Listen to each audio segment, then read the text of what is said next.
What's going on, everybody? So I just figured I could go ahead and make a video of my new chicken coop I just finished. It's unique and it's different. I've never seen anything quite like it, so I figured it was worth making a video of just kind of explaining and showing what I did and maybe giving you some ideas. Okay, so just start with the external structure.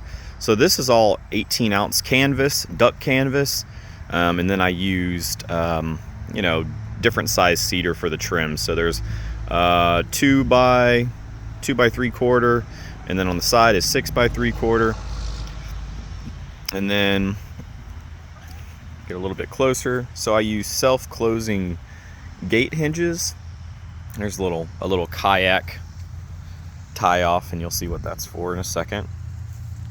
On the outside along the bottom perimeter, so I actually built the base separate. So I used Trex decking, and then I framed it with 2x6s, and then I used cedar for the leg posts, and I mitered all the corners so they have a nice tight corner, and then I ran electric fencing around the perimeter. I'm probably going to do another couple rows, but I just wanted to go ahead and get one in. Okay, so, and it pulls real, I pulled it really tightly. I attached it with stainless steel upholstery staples and an upholstery stapler. On the back I got an omelet automatic chicken door, and there's my what is it called? Oh, an Energizer. All right, so that basically covers the outside, and this is a cool feeder. I got this off of Premier One. Really cool. I think it looks like Zorro. If Zorro was buried up to his head and all that was showing was the top of his hat. Anyways, so there's a little lock at the very top, and then I just kind of built a handle on the outside here. All right, so this is the inside, and this is, I can't do this with just one hand. This is kind of an afterthought, but this attaches to this in a not very great way. And then to keep the door really light but strong, I use these galvanized corner hinges, corner brackets. All right, so the inside.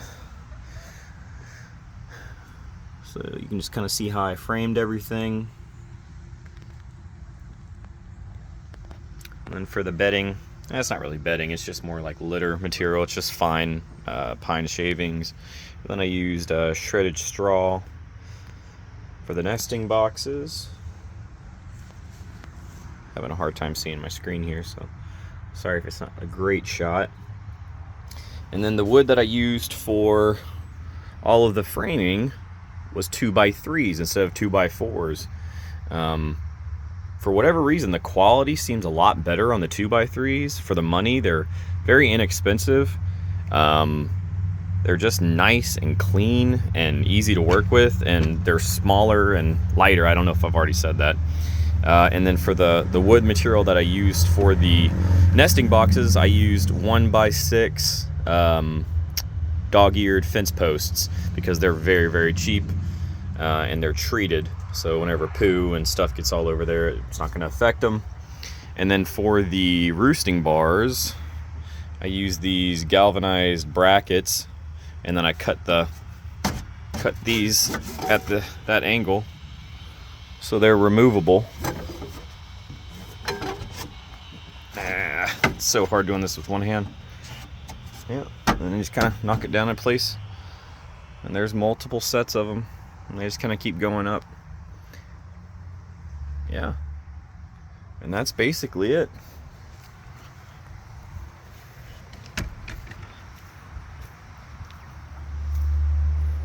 All right, show and tell's over. Thanks for watching. Hopefully you got some good ideas. My only recommendation is to, if you were to use canvas, definitely use 18-ounce or heavier. 18-ounce was perfect. Make sure you season the canvas, meaning you soak it as wet as you can and let the fibers condense and shrink, and then it'll be much more waterproof as time goes on. But there's no, I mean, I've soaked the outside of this thing multiple times now, and no water's getting in there. And the other recommendation is I'm going to continue, I'm probably going to run one more row of electric fencing wire, or poly wire, whatever it is, one more up. But that'll be sufficient. It sticks out about 2 inches, so any little critter that comes walking along here will end up putting his nose to it or their paw or something and get zapped and run away. And yeah, there's some of our chickens. Here's an old coop that I made. There's Maryland. They're all spread out here. There's a baby. There's some more roaming around there. But yeah, y'all, have a good day. Thanks for watching.